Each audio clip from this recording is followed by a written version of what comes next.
જોહાર મિત્રો મિત્રો આદિવાસીઓનો નવ વર્ષ એટલે કે પિલવણી અથવા પાલવણી, જે ઝાડના પાનખરમાં પર્ણો ખરી ગયા હોય એ પર્ણો ફરી આવે છે અને એ પણ નવા પર્ણો આવે છે ત્યારે આદિવાસીઓ પોતાનું નવું વર્ષ ઉજવે છે. એ જ્યારે નવા પર્ણો સાથે એ વૃક્ષો નવપલ્લિત થાય છે ત્યારે જમીનમાં પાણી જે ઊંડા ઉતરી ગયા હોય એ કુદરતી રીતના એ ઓટોમેટિકલી એ વળવા માંડે છે.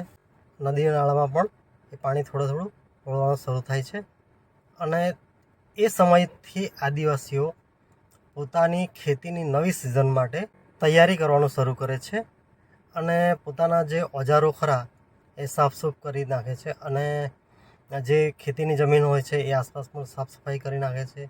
અને એ બધું પિલવણીના કાર્યક્રમ ત્યારે આજથી લગભગ 50-100 વર્ષ પહેલાં ગામે ગામ ફળીએ એ થતો હતો. એવું નથી કે એક જ દિવસે થતો હતો, પરંતુ જે તે વિસ્તારના જે પિલવણી થાય એ મુજબ ત્યાંના ગામના લોકો એ નક્કી કરતા અને એ આધારે એ ત્યાંના પિલવણી ઉત્સવ થતો હતો.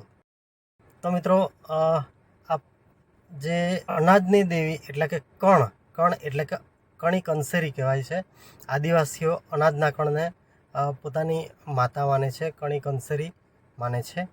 તો એ કણી કંસેરીની કેવી કથા છે એ ડૉક્ટર જીતેન્દ્ર વસાવાએ એ આ પિલવણીના કાર્યક્રમમાં કરી હતી.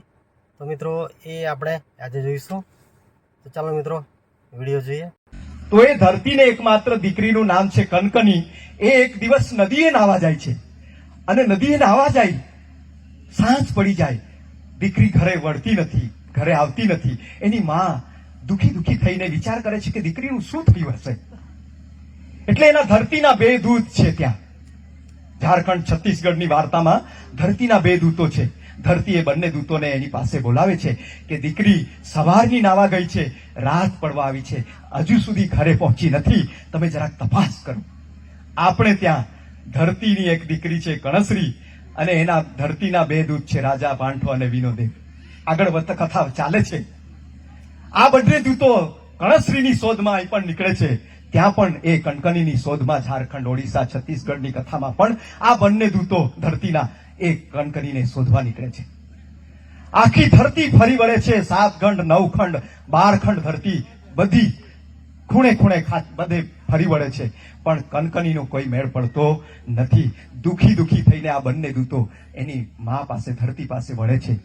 આપણે ત્યાં પણ આ બંને રાજા પાંઠા અને વિનોદેવ આખી ધરતી છાન મારે છે અને સમુદ્રના ખૂણે બીટે ફરી વળે છે, ફરી પાછા દાબમાં આવે છે. કણસરી મળતી નથી. આ કથા ચાલે છે આપણે ત્યાં પણ. ફરી પેલી ઓડિશા વાળી અને છત્તીસગઢ વાળી કથામાં આ બંને દૂતો ધરતી પાસે આવે છે અને ધરતી સાથે વાત કરે છે કે માં, અમને આખી ધરતી ફરી વળ્યા, અમે ખૂણે બધે આખે ફરી વળ્યા, પણ કનકની ક્યાંય અમને મળી નહીં. એટલે ધરતી કહે છે રડતા કે જો મારી દીકરી જ મારી પાસે નહીં હોય તો મારે જીવીને શું કરવું આગળ? તો હું શું કરીશ જીવીને? જો મારી દીકરી મારી પાસે નહીં આવે તો હું પણ મારા પ્રાણ ત્યાગીશ. અને આ બંને દૂતો બહુ જ ચિંતામાં આવી જાય છે અને કહે છે, બહાર નીકળીને બંને વાતો કરે છે કે જો ધરતી એનું પ્રાણ છોડશે તો આ ઝાડ પાન, જીવ જંતુ, પશુ પંખી, નદી નાળા, માણસ, આ બધાનું શું થશે? આપણું શું થશે? તો એક પ્રયત્ન આપણે કરીએ અને માં ધરતીને કહીએ કે અમને એક મોકો આપો, અમે એકવાર ફરી જઈએ છીએ. એ જ રીતે અહીંયા પણ રાજા પાંઠા અને વિનોદેવ કોલપાસાની સભા બેસે છે, દાબ મંડળની આખી સભા બેસે છે અને ચર્ચા થાય છે, ચિંતન થાય છે અને કહેવામાં આવે છે કે અમને એક મોકો આપો, ફરી પાછા અમે જઈએ છીએ કણસરીની શોધમાં. અહીં પણ નીકળે છે, ત્યાં પણ નીકળે છે અને આ બંને દૂતો ફરી પાછા નીકળે છે ત્યારે ધરતીના 7મા પડે 7 પેટાળે કોખમાં ઉતરે છે. અહીંયા પણ રાજા પાંઠા વિનોદેવ એ ધરતીની કોખમાં ઉતરે છે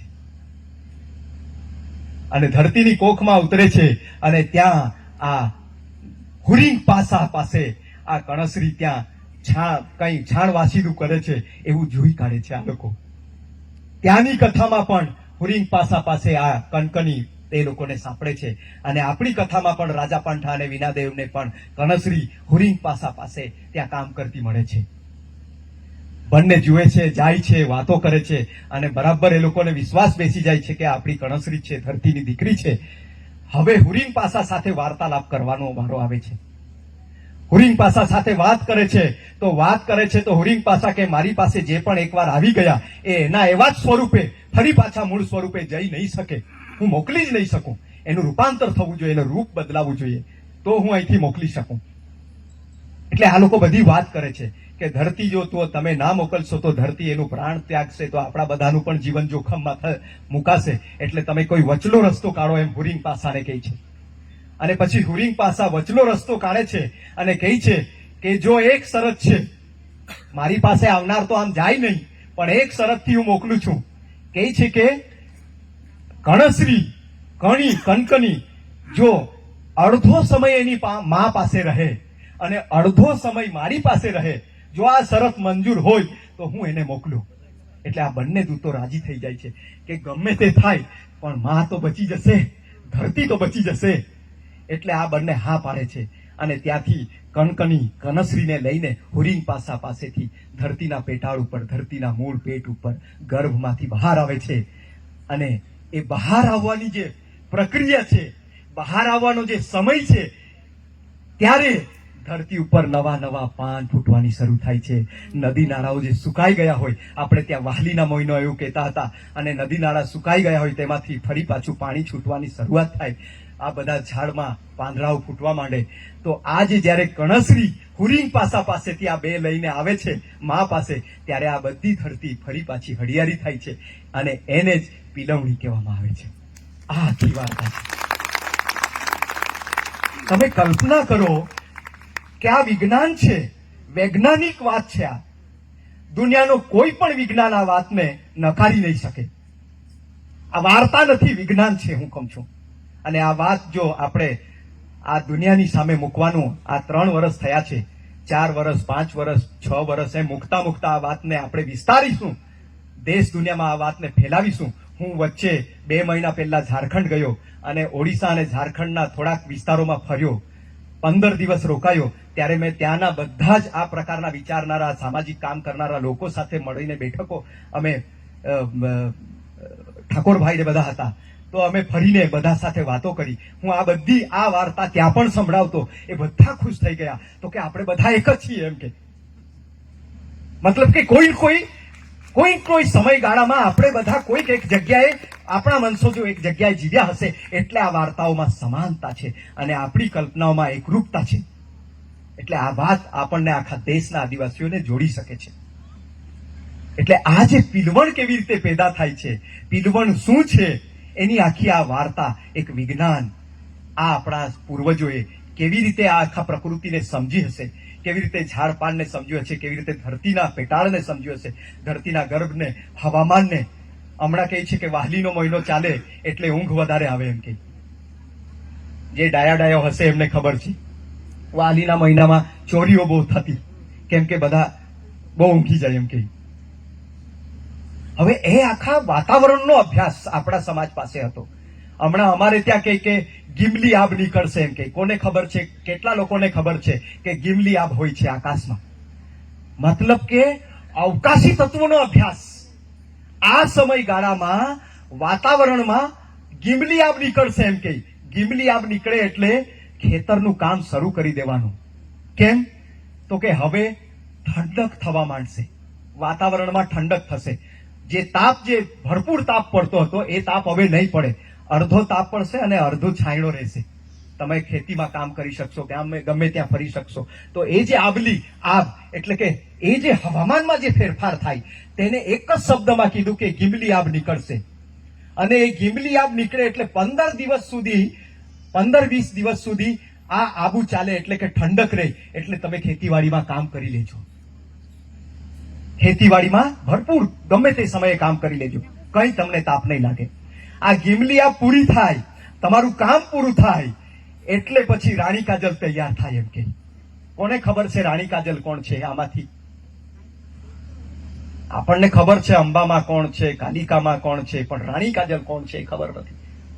એટલે એટલા માટે હું કહું છું કે ઇતિહાસ જ્યાં સુધી આપણે નહીં જાણીએ તો આ રાણી કાજલ મધ્યપ્રદેશના અલીરાજપુરના મથવાડ ગામમાં, વાંકનેર પાસે મથવાડ ગામ છે, ત્યાં એનું સ્થાનક છે નર્મદાની ઉત્તર કિનારા પર, અને એ સ્થળનું નામ છે રાણી કાજલ. ત્યાંના આસપાસના અને આપણા આખા વિસ્તારના દાબના 7 પ્રદેશના લોકો અને માલવાના 7 પ્રદેશના લોકો મળીને 14 પ્રદેશના લોકોમાં એવી માન્યતા હતી કે રાણી કાજલ જુવાન થાય, અને રાણી કાજલ એ વરસાદની દેવી મનાતી. ગોસા નામના પેન્ટર, એ મહારાષ્ટ્રનો ગોસા પેન્ટર છે, એને રાણી કાજલનો ફોટો દોર્યો છે, કદાચ સોશિયલ મીડિયામાં જોજો. એક સ્ત્રી બનાવી છે, બહુ જ સુંદર, રૂપવાન પણ કાળી છે, અને એના માથા ઉપર 7 માટલા મૂકેલા છે પાણીના, અને હાથમાં ગોફણ છે, અને એક મોટા ટેકરા ઉપર ઉભેલી બતાવી છે, અને આસપાસ નીચે એના વારસદારો એની પૂજા કરે છે, એવું એક ફોટો સુંદર બનાવ્યો છે, તમે જોજો સોશિયલ મીડિયામાં. એ રાણી કાજલ આજે ગિમલી આપ પછી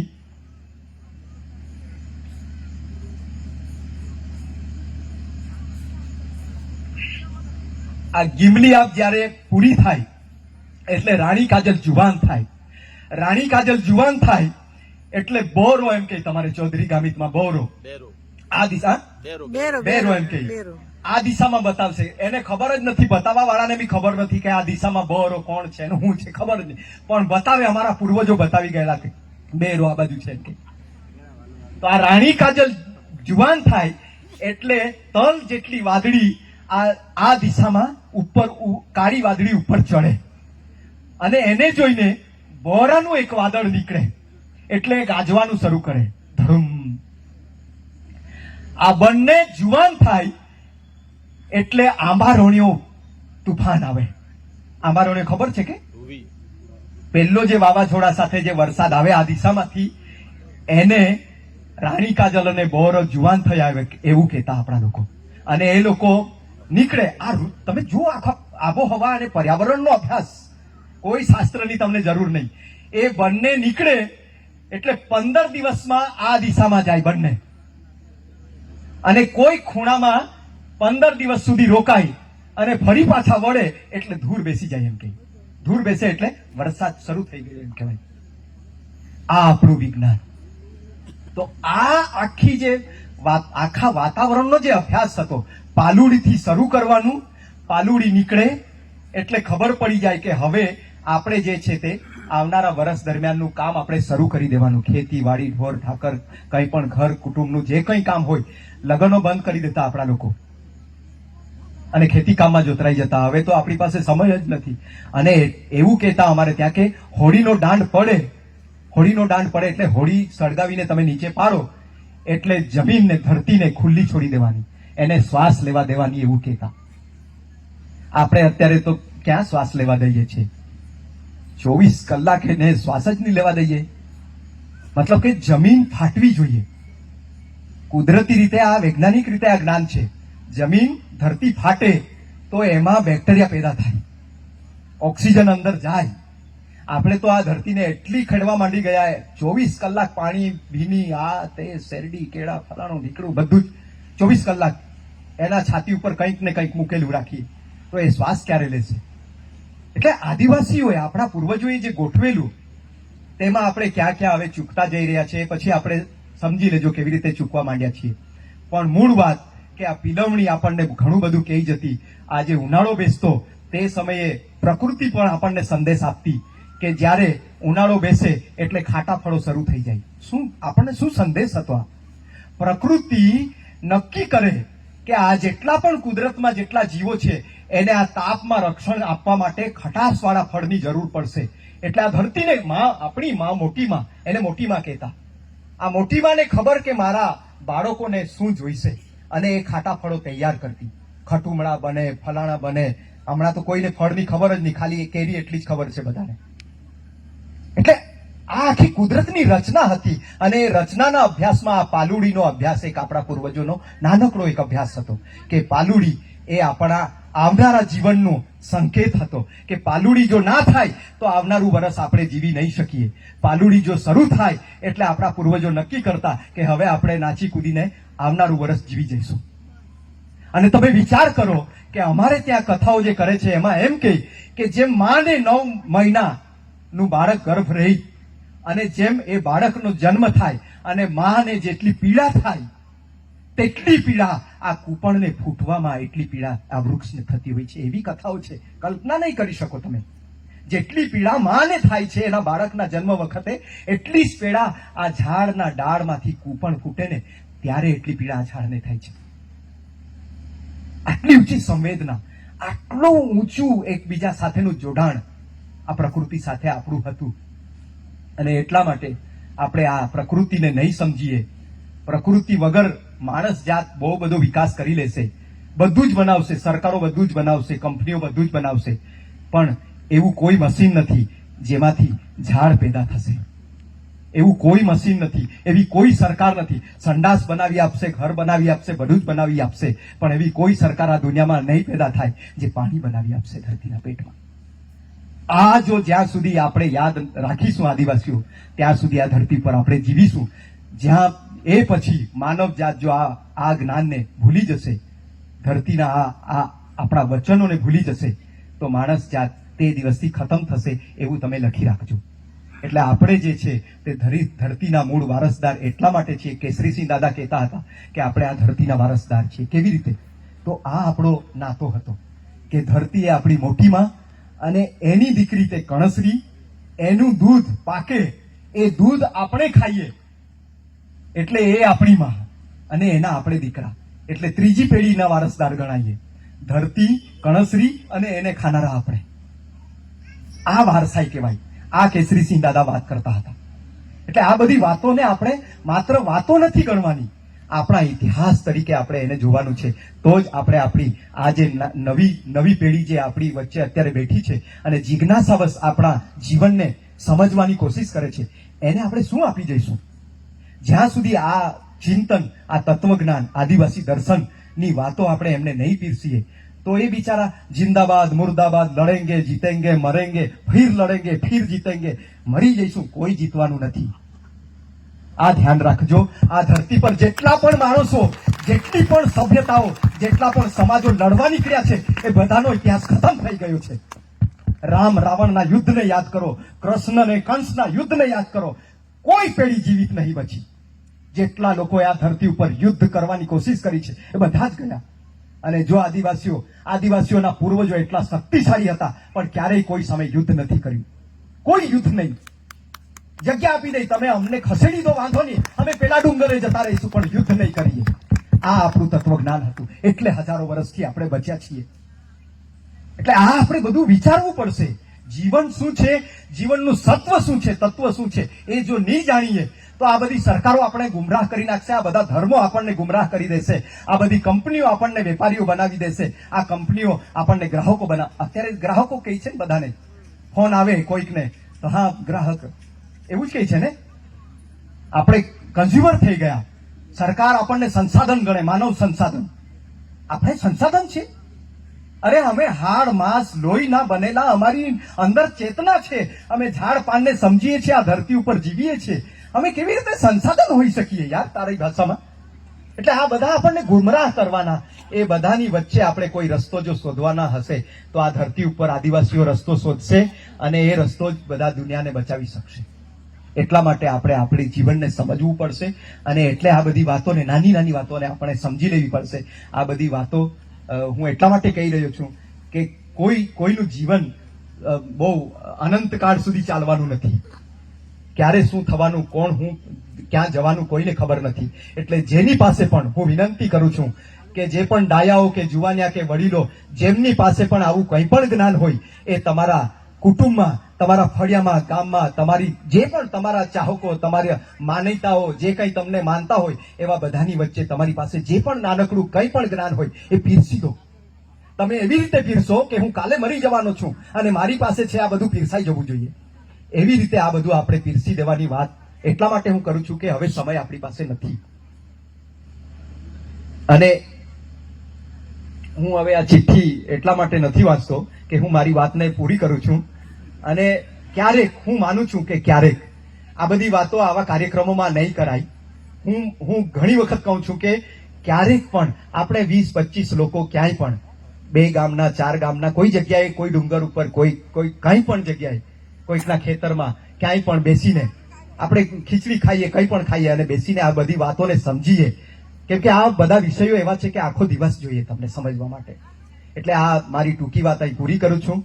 અને મને સાંભળ્યો, અચ્છા મારી પાસે ચિઠ્ઠી પણ ગીત માટે આવી છે એમ કે, તો ઠીક છે, તો આપણે મારી વાત અહીં પૂરી કરું છું. પણ આ વાતો હું માનું છું કે કોઈ પણ વ્યક્તિને આ બધી વાતો સમજવી હશે, કોઈને પણ, જુવાન છોકરાને કે કોઈને પણ વડીલોને, તો આપણે બધા એકબીજા સાથે જ્યાં સુધી નહીં બેસીશું ત્યાં સુધી આ બધી વાતો જ રહી જશે. અને એ કોઈ ચોપડીમાં લખાઈ જશે કે પછી કોઈની ખોપડીમાં રહેશે, એ બધી સ્મશાને જતી રહેશે, કંઈ પૂરવાનું નથી. એટલે હું એવું વિનંતી કરું